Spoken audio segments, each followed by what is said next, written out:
नमस्कार दोस्तों, मैं डॉक्टर शशिकांत आयुर्वेदाचार्य, पंचकर्म एवं गुदा रोग विशेषज्ञ। आज हम रोगों के कारण यानी रोग क्यों होते हैं उनके निदान पर बात करें। अगर हम कोई रोग क्यों हो रहा है उसके कारण को जानेंगे, क्योंकि बिना कारण के तो कोई रोग होता नहीं है। तो अगर हम उस रोग के कारण को जानेंगे तो हम उस कारणों से बचेंगे और रोग हमें स्वतः ही नहीं होंगे। आचार्य सुश्रुत ने भी उत्तर तंत्र में सबसे पहले यही कहा है, संक्षेपतः क्रियो योगो निदान परिवर्जनम। मतलब संक्षेप में चिकित्सा जो है वो यही है कि आप निदान का परिवर्जन कीजिए, मतलब निदान से दूर रहिए। अगर निदान का सेवन नहीं करेंगे तो वैसे भी आप बीमार नहीं होंगे। हमारे आयुर्वेद में एक आचार्य थे, आचार्य लोली महाराज। उन्होंने यहाँ तक कहा कि अगर आप निदान का सेवन कर रहे हैं तो भी चिकित्सा क्यों कर रहे हैं, और अगर निदान का सेवन नहीं कर रहे हैं तो चिकित्सा की जरूरत ही नहीं है।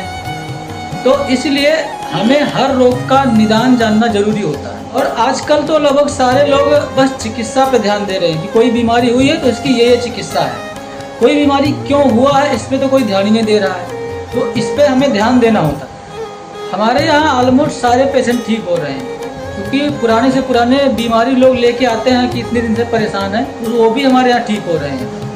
क्योंकि हम लोग उसके निदान की कोई बीमारी क्यों हुआ है, क्या आपने गलती की है, उस पर ध्यान देते हैं, उसके साथ चिकित्सा देते हैं। तो अगर आप भी या आपके कोई लोग पुराने बीमारी से परेशान हैं तो आप हमसे संपर्क कर सकते हैं।